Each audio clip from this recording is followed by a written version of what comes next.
with a line that I am somewhat rather delighted to deliver. Welcome to the very first BBMC Best of British Members Club!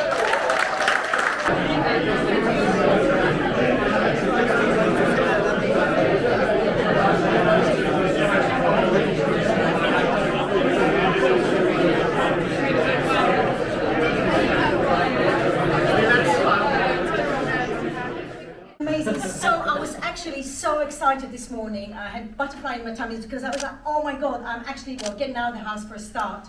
And seeing, having a business meeting, I think it's the first one in 15 months. So really, really excited. And really, round of applause to Ryan for organising this amazing. I'm only going to be here for a few minutes because we've got obviously much better, more interesting speakers. I just wanted to launch to tell you about two projects that we've launched and to see whether you know anyone and you can support it. So the first one really was a post-pandemic thought. I'm sure, like many of you, in March last year when the world ended, I ended up in tears, I admit, and I thought, wow, everything is shut, everything. We are not allowed to leave the house. Who's going to come to lawyers? Who's going to come and buy terms and conditions? No one. And I thought that would be the end. And I was literally in tears. I thought, that's how are we going to actually come out of it? And I am really proud and really honored to say that thanks to the Acumen tribe, if you like, the community that we've built throughout the years, in fact, this turned out to be our most profitable year that we've had to date, which is, I really did not think that could happen. Now, that led me to think about positivity in business post-pandemic. And the idea was to find the top 50 fastest growing businesses in the last year and to celebrate it and to acknowledge it and just to say, well done, because there's so much doom and gloom and we just wanted to celebrate some positivity. So we actually, and I've got it here because I can never remember it, this is the way we found these top 50 businesses. It's a software program that is powered by data from MNAL, the world's first AI-powered deal flow search engine for the private investment markets. And I have no idea what I just said. But basically, it's a really clever software program. And they somehow, don't ask me, know who are the fastest top 50 businesses in Sussex. So we've contacted them, we send them certificates, and we're now organising lunches with them to give them trophies, and that's a great success. The second part, where hopefully you guys can get involved, is to do with a new investment equity project that together with Matt Turner from Creative Pod, there he is, that was his brainchild, we got together. And again, another post-pandemic thing is the idea is to find small businesses that could do with some help in marketing and legal work, but simply can't afford to pay for it. And what we want to do is to do a sweat equity arrangement whereby we will invest in those businesses by putting in our skills in return for some equity in the business. So if you know of any such business where you think that could be useful, please do come and let me know or speak to Matt as well, and we would be delighted to go and speak to them. So that's it, that's enough for me. Thank you so much for listening, and thank you to you, Ryan, for inviting me. Thank you. Some revenue from our TV broadcasters who did a great job, I think, keeping the country entertained through the players and actually delivering some form of entertainment and enjoyment for people during what was a pretty dark time. For the club itself, we tried our best to keep things moving. We made 10,000 calls to the community, to people that we identified as being vulnerable in our fan base and people that had tipped us off that they were lonely or they were isolated. And our staff, rather than just sit at home and do nothing, made these calls, and we were recognised for doing that by the industry that runs call centres as being a pretty unusual and novel way of maintaining contact during the pandemic with vulnerable people. We got people shopping, we got their prescriptions, we opened up the Amex as a COVID testing centre. We were testing 1,500 people a day at the height of the pandemic. We then switched and became a COVID vaccination training centre. We trained 150 people a day at the height of the vaccination training programme. We're still an NHS store. We've still got tons and tons of PPE at the stadium. storing it for the NHS because they just don't have enough room in the hospitals to store their PPE. We raised £500,000 through the players, the directors and the staff and the fans to get money out to charities locally that were struggling. And some of them were the charities that just simply couldn't find a way to raise money but were desperately needed. Grief counselling, domestic abuse charities, helping kids get laptops that couldn't get laptops even though they were being homeschooled. So we did whatever we could to try and sort of reach out to the community during a period when most of our staff really couldn't do their normal jobs because they simply didn't have their jobs to do. We didn't make redundancies, we didn't furlough anyone, we've relied totally on Tony Bloom's generosity to actually see us through this period. But most importantly, from a footballing point of view, we preserved our Premier League status, we beat the champions, we beat Liverpool, we beat Tottenham, that hurts me to say it, we beat Tottenham, Dodge knows how much that hurts me to say it. We didn't quite beat Chelsea, but we gave them a good game up at Stamford Bridge. But most importantly, as a club, as part of an important community, we stayed together and we saw each other, helped each other, supported each other through what was probably the worst 12, 15 months that most of us will ever experience. But I think most importantly as well, we made a lot more friends during this period, and to see 8,000 fans back last night, it sounded like 80,000. It was absolutely fantastic, and regardless of the result, to see kids smiling, to see different generations coming to the game, to seeing friends meet up, to seeing people hugging again. I mean, it's just remarkable to see all of those things, because having gone through the last 12 months working in football, living and watching my life in an empty stadium, it was actually quite amazing to see 8,000 people back. So that is just a very, very quick snapshot of what it's been like over the last 12 months. I know that Ryan said questions are dangerous, but if anyone's got any questions, I'm quite happy to take them. Otherwise, as Mr. Gower's warm-up act, I'll rest my case. Thank you very much. Not only was he the captain of England, he was an Ashes winning captain. That's why I sat him next to Mardy. He amassed over 8,200 test runs, the fourth highest in English cricket history. He also represented England in a further 114 one-day internationals. He was inducted into the International Cricketers Hall of Fame in 2009 to go alongside his OBE. He went on to enjoy a very successful TV career for over 20 years as TV anchor for Sky Sports Cricket, and who could forget my personal favourite, team captain on BBC One's They Think It's All Over. Please welcome Mr. David Gower.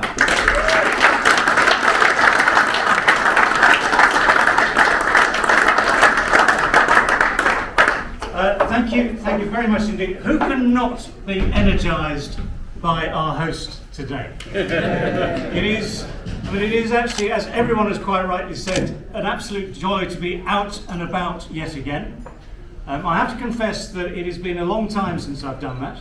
So in order to prepare fully, I have gone into the MacBook, found about 8 lines of what's something called speech notes, tried to remember what actually fleshes out speech notes, and decided in the end just to rehash a few old stories on the grounds that no one's heard them for at least 18 months anyway. So if they have heard them before, they've probably forgotten them. It's quite sort of salutary actually to come to fascinating to listen to everyone who's spoken today already. Very nice of Paul to remind me that he's a lot younger than me, because he was 11 when I was playing, which is something I'm now starting to get used to. And there is one cautionary note about what follows now. I know we're all used to, if need be, muting people on Zoom if you get bored of what you're hearing. I'm afraid that option is not available here today. You're stuck with me for the next 3 hours. Is that all? 30 minutes max, absolute tops. Now, thank you for the introduction. Yeah, that was quite a good synopsis of what was called a career. You're actually listening to a failed lawyer. A few of them in here.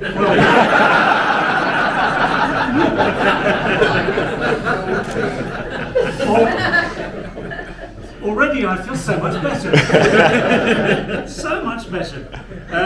For my sins, when I was first starting to play the game of cricket professionally, and that was a loose term on £25 a week in 1975, I spent a year at UCL supposedly reading law. It wasn't a thing of love. I wasn't really committed to it. People said you should do it as a backup if everything else goes wrong. Luckily, I can stand here today as evidence that things actually kind of somehow panned out okay. But I didn't learn much while I was there. I sort of learned a lot about the locations of central London, kebab houses, pubs, that sort of thing. I never actually found out where the law library itself was, which is a slight hindrance to progressing in that particular career. I did recognise my Roman law professor, a fellow called Professor Thomas, who I saw once or twice in lectures. And the next time I saw him was in the long room at Lord's, because he was an MCC member, an avid cricket fan. And as I was starting my career, I used to sort of walk through the long room as one has to get onto the field. And I'd sort of catch his eye, we'd nod, acknowledge each other maybe, or recognise each other just. And as things got better and better, it got to the day about 3 years later, just as I was about to make my England debut, where he looked at me finally, spoke for the first time in 3 years and said, "I think you made the right decision." And things moved on. But of course, right, sport. We have people in this room who obviously love their sport. I've been talking to people about sport. We have people who know sport. Sport is one of those great things that we dream of sometimes as children. I'm very lucky in the sense that what I did for fun as a child, through my school days, all the rest of it, became, again, what we sort of vaguely, loosely describe as a career. And it kind of works, so I'm very happy about that. But as you get into top-line sport, there is a time where you have to move from being a maybe gifted amateur to being rather more serious. My captain at Leicestershire, my first club, was a guy called Ray Illingworth, very tough Yorkshireman, huge reputation in the game of cricket, 20 years older, sort of slightly avuncular relationship we had. But his job, as he described it, was to turn me from a gifted amateur into a gifted professional. And to use a sort of legal analogy, the jury is still out as to whether or not that ever happened. When things get serious, your career develops very quickly, all being well. I moved from county cricket into professional cricket, into England cricket at the age of 21. And you're then earmarked as something they earmarked someone like Michael Atherton. FEC, the nickname was, he was given FEC, standing for Future England Captain, which is great. Being a future England captain is a lot easier than being an England captain, especially if your period as the nation's leader in that particular field coincides with having to play against the strongest side that has ever played in international cricket in the history of the game. Now that is my excuse, because I am referring to the West Indies of the 80s, who built their superiority on some of the world's greatest batsmen of all time, some of the world's greatest fielders of all time, and especially a huge collection of the world's fastest bowlers of all time. And we can play a game here if you like. I can throw stuff at you, from this sort of distance. You'll have 0.4 of a second to react to something being thrown at you, possibly aimed at your head. We know people can survive. But I'm not sure how many people have brought their grandparents here today to see it. It's a fascinating thing when you actually analyse it, what people did, or what you have to do in the space of 0.4 of a second to keep your head on top of your shoulders and actually play a game of cricket. But the West Indies had this fearsome strength, and my appointment as England captain came in the early 80s against them. Now, the records, the history books will show that I tried my best, that's what I'm telling you, but I ended up with what's known as a 100% record against them. In 10 attempts, we didn't win one. We even went back to what's known as the old system of 3-day test matches. For those of you not in the know, they're normally 5 days nowadays. We went back to the old system of 3-day test matches, albeit somewhat inadvertently. Basically, let me put it this way. Although one starts playing sport for fun, when you're not winning a lot, some of the fun goes out of it. But you try and do your best to make the most of it. For instance, we had to play the West Indies at home, but we also got the pleasure of going to the Caribbean as well to lose there. And that's actually, when you lost in 3 days, that means you've got 2 extra days to enjoy the Caribbean. So actually, there is always a bright side, even in the heart of professional sport, to losing. And we'd have the odd decent day. But if I just give you a snapshot, 1986, we went to the Caribbean. David Gower, captain of England, 3 months touring the Caribbean. As you just gathered, we didn't have many great days on the field, apart from one. And this was in Trinidad, in Port of Spain in Trinidad, where we were playing what's called a one-day international. So a one-day game, 50 overs each. People imagine that for an international sport, an England team, things like team selection are a carefully crafted piece of expertise. that we will sit down the night before, consider the conditions, the ground, the opposition, our own players, fitness, form, you name it, analyse it properly, come up with 11 names that will give you the best chance of winning. In Port of Spain, Trinidad, that is a complete waste of time. It is a party town. The night before a game, people can get lost in Port of Spain ever so easily. Much easier just to say that the first 11 on the bus in the morning get a game. And on that particular morning, I can tell you the day started badly. The weather was fine. Which meant we had to play. We've got our men down to the ground all right. We've got 11 onto the field all right. I'll give you a clue at the toss. This technicality, it involves a coin half an hour before the game is due to start. I walked out. Again, you try and do your best to maintain appearances. So wearing clean whites, clean boots, looking the part of an England captain as best I could for at least a minute and a half. My opposite number is a guy called Viv Richards, who, I'll give you a clue here. Viv is now Sir Viv, and I'm here. And Viv was wearing sort of maroon tracksuit bottom with a slightly greyish t-shirt, a bit of a beanie hat, looking rather casual and relaxed, and you pretty much assuming he'd won the game before it even started, which was, for once, not quite true. They won the toss, decided to bat first, I think on the grounds largely that it was likely to make the game last a bit longer. And we took the field. So we're here in Port of Spain in 30 degrees, lovely ground because there's a hill behind it somewhere, you know, designated as scenic for Port of Spain. And let me just talk you through the way the game went. It involves a couple of technical terms, but don't worry, it's not hard to follow. After 20 overs, first 20 overs they're in, is West Indies were a mere 180 for 1, give or take. If you don't understand the game of cricket, they were doing pretty well. If you understand the game of cricket, you're going, wow, that's a lot. I can tell you, we were doing the same thing on the field.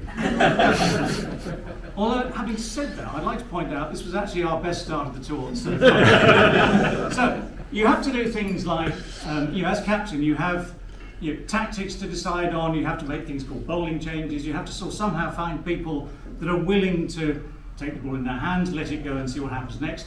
And I can tell you that in that environment, that's not always easy because you have distractions. Now, on a ground like the ground at Trinidad, the Queen's Park Oval at Port of Spain, you have a variety of grasses. Just bear with me.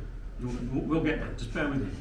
You have the finer grasses, which are in the middle of the ground, which are designed to keep a cricket pitch together, can be mown finely, they look nice, it's all part of keeping a cricket square and a cricket pitch. You have the thicker, the couch grasses, that are the main part of the outfield. Love the hot, humid conditions in Trinidad. It's springy grass, it grows well in those conditions, it's soft underfoot, and you have what I call the Ian Botham Memorial Patch. This is where someone in the crowd has thrown out a slightly lit piece of grass that you will be familiar with to the Caribbean. And if just to use a technical term again, if you're at deep square legs, so on the edge of the field there somewhere, and someone has taken pity on you and lobbed you a bit of a spliff, well, actually, it helps the game. It helps the day, it helps the mood, and when your captain finally captures your attention, because everyone's looking at the ground trying to avoid your attention, but you finally get hold of them and they persuade them to bowl, they're actually feeling rather more relaxed about it. So that's actually quite nice. But anyway, we got through our allotted time in the field, had a small total of something like 320 to try and chase.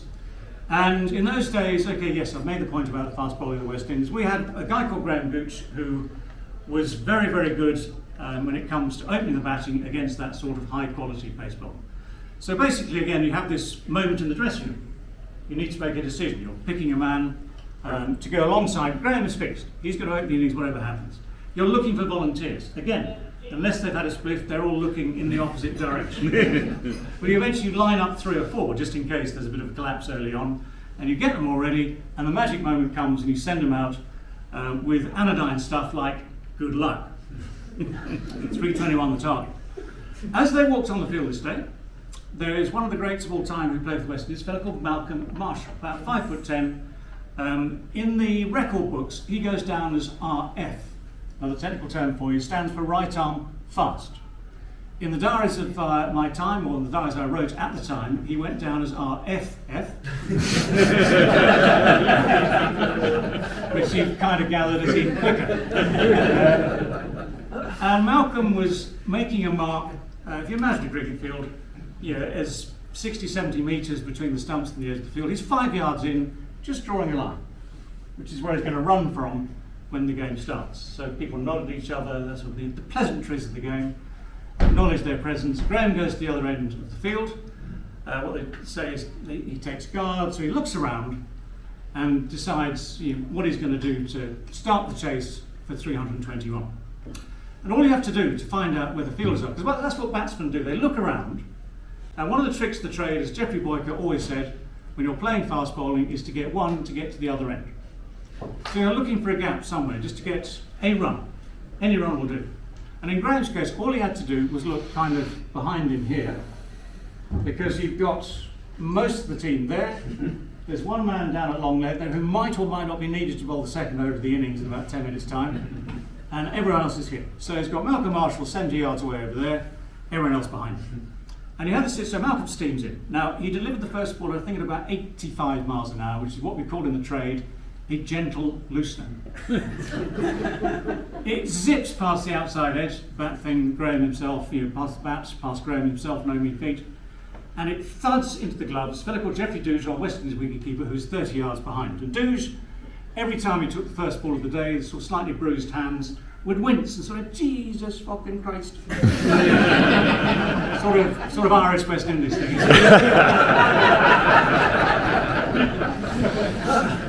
And the ball would be passed, just to get people involved. They had assistants, so Douge would pass it to first slip here, to second slip, to third slip, to fourth slip, to fifth slip, to first gully, second gully, third gully, cover. A fellow called Gus Logie, good arm, good strong arm, 70 yards, back to Malcolm Marshall, who's now waiting in front of the pavilion again to do it again. And already there's a pattern emerging. Second ball does the same thing, goes down the line, goes back to Gus Logie, goes back to Malcolm Marshall. Third ball comes straight past the outside edge into the gloves. Geoffrey Douge is getting used to it now, down the line, come back. There is a pattern emerging. Fifth ball goes like this. Malcolm is now up to speed, 90 plus miles an hour, and when he lets it goes zipping past Graham's nose, back into the gloves of Geoffrey Douge. This time Malcolm follows through. Another technical term. In other parts of the cricketing world, this can mean something entirely different. On this occasion, it means that he comes skidding to a halt, about 1.5 feet in front of Graham. And they are now eyeball to eyeball. Malcolm skids in the grass and the grass clippings, and shoo, he's there in front of him. So Geoffrey Douge passes the ball back to Malcolm, who's now in front of Graham, standing there with his cricket ball 1.5 feet apart. And he looks at him in the eyes and says, "Man," he says, you see this here? It read, it rolled, it made a leather, now you try and hit it." Which, again, for those of you not involved or not keen on the game of cricket at all, is as basic as it can get, even at international level. So the instructions are clear. We're none for none, by the way, so we're none for none after 5 balls of the first over. Still chasing 321 to win this game. Good news is we still have wickets in hand. 6 ball innings, we're still not quite off the mark. Malcolm steams in again, 95 miles an hour, pushing off from 10 steps up in the pavilion now, down the slope, onto the ground, 95 miles an hour. And this thing is slightly short. Graham smacks it for the first time. We make contact for the first time. And he hits this thing high and clean over the flats over there for 6 runs, into the top of the Carib beer stand, where it bounces once more into the car park, bounces into a passing truck, and heads off down towards the harbour. And Malcolm Marshall follows through yet again and skids to a halt again in a cloud of dust and grass clippings, and again they are eyeball to eyeball in the midst of the Queen's Park Oval. And Graham's turn to speak now, and in those forceful Essex tones of his, that slightly knock-kneed stance of his, he looked Malcolm in the eyes and he said, "Right then," he says, "you know what it looks like? You go and fetch it."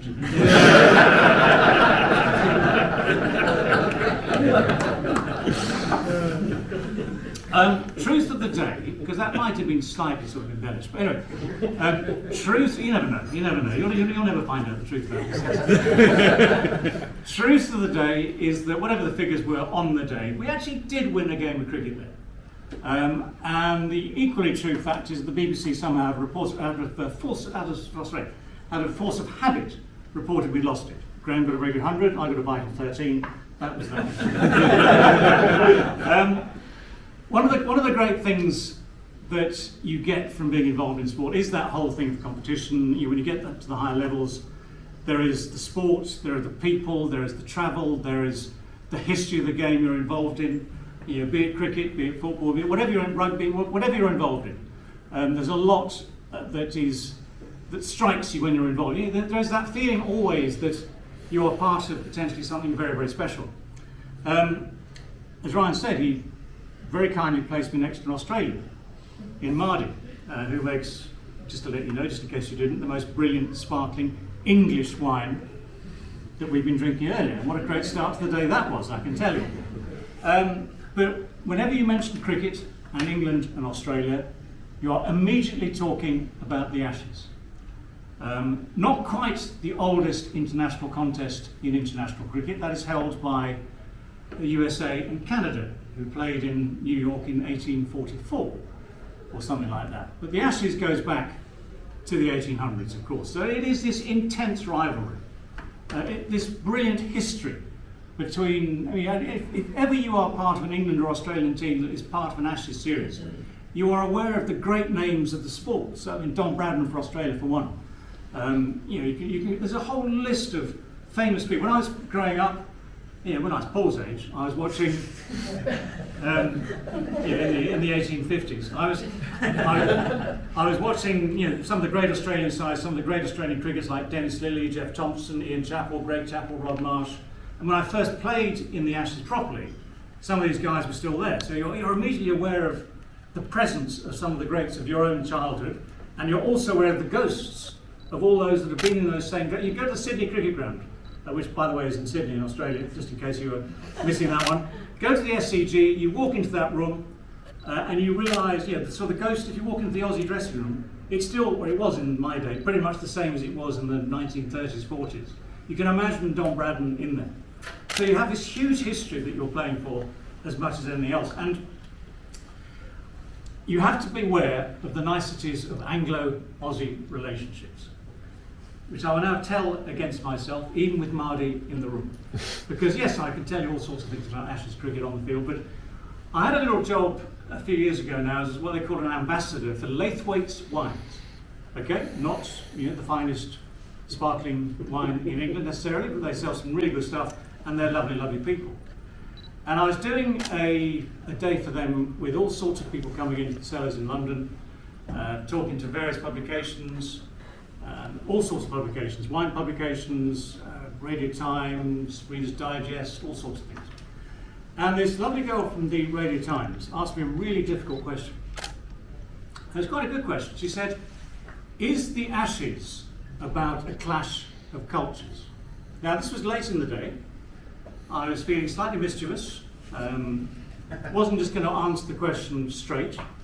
So I said, maybe to my shame, in fact definitely to my shame, I said, well, how can you have a clash of cultures when one of the countries doesn't have a culture? Now, you know how sometimes you say things, you think, well, maybe I shouldn't have said it. It didn't really sink in until, and I also thought Radio Times, only my mother-in-law reads the Radio Times. No one else in the entire country reads it. I thought I'd be safe with that one. But no. What they do, very cleverly, is when they publish, they ping it out on that thing called the internet, and it pings across the world in nanoseconds. So I'm having a quiet breakfast in Hampshire, thinking the world is lovely, and the phone goes. One of those old things, I still use them, this thing rings.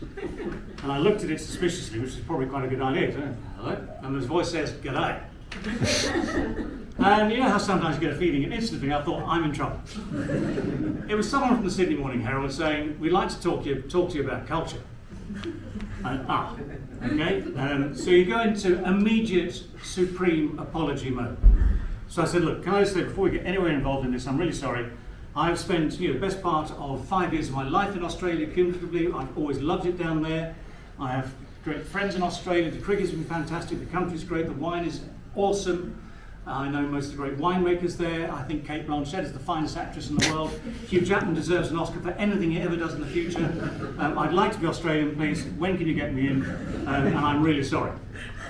And you in other words, you're doing your best to dig yourself out of a little bit of a hole. Now, that kind of works. The apology was almost accepted. And just move on a couple of months. We're now into an English summer, and the Australians, the Aussies, are here for an Ashes series.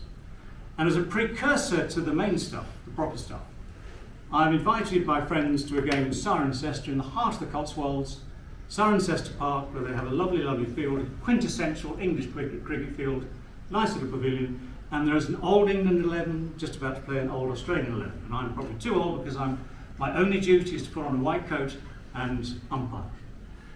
But at the start of this gorgeous summer's day, the weather very much like today, the sun is here, it's beautiful. The trees, the leaves are rustling in the trees, the sun is out, people are anticipating a proper, good old-fashioned English game of cricket.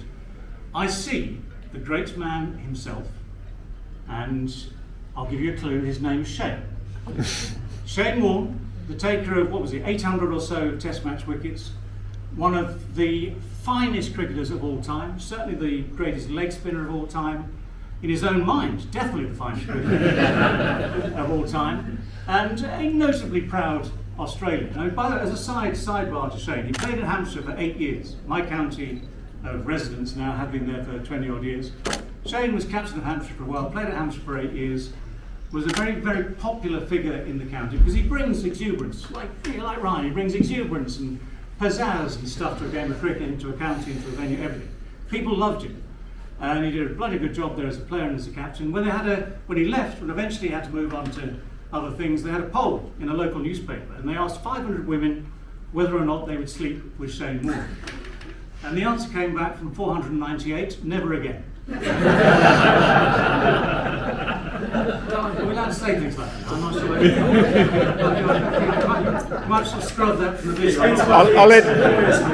I'll edit it out, David. Leave it in, just let the lawyers worry about it. But anyway, the first man I see at Cirencester Park on this particular day is Shane. And even from a distance, I can tell he's got something on his mind.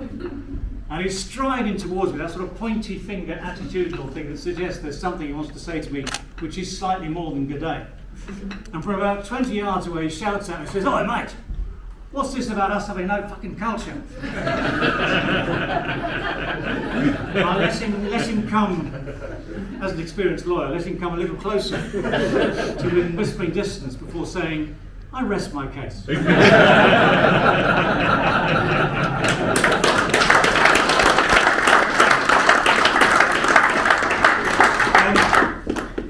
So much one could talk about. Talking of the Ashes, one quick story about, long story about the Ashes. One of the great joys sometimes, privilege sometimes, experience always, of being part of an England cricket team in the 80s is some of the colleagues we had at the time. The biggest, in every sense pretty much, apart from Mike Gatting, the biggest was a fellow called Botham. Ian Botham, Sir Ian Botham, now Baron Botham of Ravensworth, to give him his full title. And a man now fully committed to country issues in the House of Lords, where he's actually putting his sizable weight behind those issues, and I give him huge credit for that. But Ian was singularly the most famous man in our team by a distance, on both the front pages and the back pages over the course of 20 years or so. Lived life to the full. I was never going to die wondering, any day, any night.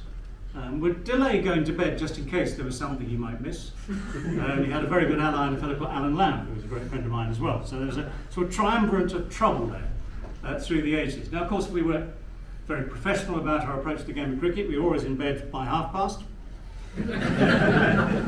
which is a line nicked from a Hampshire captain of the 60s, Colin Inglewood Mackenzie, who famously won the championship there in about 1962, and was asked for the secret. He said, "I just make sure everyone's in bed by 1:30. And half the time it's 9:30 in the morning, so they had a great time. But anyway, here's the story. We're in Perth, playing against West Australia, not a test match, just to be clear. We're playing against West Australia, 1986, somewhere around there. At the same time as the America's Cup is in town as well. And the British boat is the White Horse Challenge. Harold Cudmore is the skipper. They've got a fantastic organisation. They have a warehouse down in Fremantle on the docks, which has been turned into an English club, which is absolutely immaculate. So there's mahogany, there's leather, there's fine wine, there's fine food, there's great people. And although we're playing this game, we're invited down, so both of myself and Lambie were invited down to join them for a bit of a sort of dinner party thing. And as luck would have it, there was a thunderstorm at the ground at about 5:30, so it's right, we can go early. got stuck in early, beautifully entertained, and it was a little late when we decided that maybe we should go. Ian had just knocked a lamp over, was looking a little fragile, so we decided we should go. 2 o'clock in the morning. He got into his white stretch limo, which was his preferred mode of travel in those days. Lammy and I had to sort of hitch a lift with people at the dinner. We get back to the Sheraton Hotel. Lammy and both of them decide that they're still thirsty. I go to bed, still feeling the worst for wear. In the morning, I'll tell you there's several things, very few things rather, Ian does not do. He doesn't do self-doubt, which is a huge bonus actually in a sportsman, to be serious. Any self-doubt is a hindrance. He doesn't do self-doubt. Nor does he do hangovers, officially. Anyway, in the morning, we arrive at the WACA, the West Australian Cricket Association ground, this infamous cricket ground in Perth, which is normally hostile to Englishmen. And it's, again, nice sunny day, which is bad news. We're batting, and we're also thinking, how do we get over the night before a little bit? And you sort of do a couple of laps of the ground, sweat it out a bit, and by 11 o'clock you're probably okay, actually. But Ian, for once, has to admit that he's not in the best of nick. So we speak to the physio, we position Ian in front of the physio, who positions Ian in turn in front of a butler's basin so big, full of cold water and ice. And while we're out doing warm-ups and catching practice and hitting a few balls to get ready for today's play, Ian, his legs akimbo, arms either side of the basin, plunging his head into the basin, out again, breathe, and back in. So for the hour that we're outside, he is trying to sober up quietly with this basin full of ice. It's not really having much effect. The game starts. Those of us who don't have the excuse that we're in both of them have to go and pretend we can bat. We're getting it wrong, we're getting out for none, we're coming back in rather shamefacedly. Ian is still there in front of the basin, plunging his head in, taking the head out, deep breath, repeat. Eventually it dawns upon people that the great man will have to play a part in the day. He is down to bat. He was down to bat at number 5, but again, number 8 might have to do. So while he's still standing in front of the basin, someone puts pads, one on each leg, to prepare him for the next wicket. When the next wicket goes down, we take him out of the basin, we point him towards the door, we give him a pair of gloves, which he tries to sort of put on his hands, and we push him out. And at this stage, he'd forgotten one vital thing, namely the wooden thing we call a bat that you normally take out with you. Now, I have to say I was complicit in this because the man who was trying to sort of kit him out, the 12th man, was just about to hand him a bat. I said, no, let's see how far you And if you imagine, if you can remember it, he used to walk out with a real swagger. And so as he would walk out, the arm would swing there with a bat and he'd transfer it to the other hand and that would swing. And he'd seemingly get bigger and bigger as he got out to the middle. So by the time he gets out 70, 80 yards into the middle there, he is a colossus. He is an opponent to be feared. But we're watching, and he keeps going, and he keeps going, and he keeps going. The West Australian team, they come together, they meet him at the crease, because everyone within 50 miles of Perth has heard about the night at the White Horse Challenge, and they know that he's in a seriously not very good state. So they come and meet him at the stumps. And as he gets there, they say, "G'day mate, how you doing?" Never better, I feel great. You sure mate? Yeah, great night, but I feel great. And they say, "Mate, have you maybe forgotten anything?" No, I'm fine, why, what's the problem? Well, look down. He went, "Oh, shit." So now we can send the man out with the Duncan Fernley bat, trots out to the middle. Ian starts again, sets himself up. Now that was, this being a Botham story, what happens next is entirely predictable. We've all struggled. We've all tried to play the game properly. We've all struggled. He stands there and just delivers. In the next hour or so, he smashes it for about 70 or 80 runs to all parts of the ground, eventually misses one, strides back into the dressing room, throws the bat into that corner, gloves into that corner, keeps the pads on, goes straight to the basin, plunges his head. Give or take 30, 40 minutes later, eventually he feels all right again now, and we are able to ask him the question, well, how on earth did you do that? And he said, well, mate, I saw 3, I just hit the middle one. And although there are many, many more serious stories about great deeds which we could talk you through, in a sense, that is the essence of the man that was not only one of our finest players of the generation, but just became an absolute legend. And again, I go back to the serious point of inner self-belief, is absolutely priceless, whatever sport you're playing. I guess whatever business you're involved in. If you believe in what you're doing and you believe in yourself, then you've already got a bit of a head start. So maybe insights, maybe fabrication, maybe a bit of fun. No one's muted me yet, so thank you very much indeed for that. One quick message as it were at the end of this. Ryan did a fantastic job getting people here today, getting them together again for the first time in far too long. Communities are valuable. I mean, one of the great things about us who are involved in sport is that we have inbuilt communities. What you were talking about there, Paul, earlier about the involvement of Brighton and Hove in the community with the vaccinations, the whole story, I think points to the value of sport. Some people would say, well, sport is merely sport, but no, it brings people together. It is vital for I think for our children, for our next generation. One of the great disappointments during the pandemic was when children were not allowed to go outside and play sport. They were told, no, you can't play sport out in the fresh air, that's dangerous. And I think that was one of the, this is not a polemic against the government or things that have been going on for the last 10 years, but that was one of the things that I thought was such a shame, because that is the sort of thing that keeps their head above water, keeps people together. And I think, for the future of all our sports, things like that should be avoided. So look, thank you very much indeed for patiently listening. Ryan, thank you very much indeed for getting me out of the house. Good luck with the club. I'm looking forward to taking the card away as a non-paying member. And I'll see you at Goodwood. Thank you very much indeed. Thank you.